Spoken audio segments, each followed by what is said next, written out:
பரீட்சை என்பது வேற, சோதனை என்பது வேற. Test is different from temptation. Temptation is what the devil does. Test is what God does. What is the difference? The purpose of test is to promote you. The purpose of temptation is to make you fall. பரீட்சையின் நோக்கம் என்ன? உங்களை promote பண்ணுவது. ஸ்கூல்ல எதுக்கு test வைக்கிறாங்க?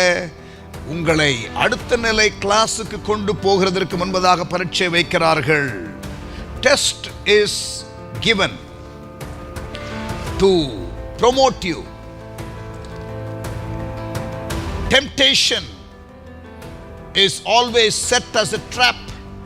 உங்களை தோற்கடிப்பதற்கு பிசாசானவன் சோதனையை கொண்டு வருகிறான்.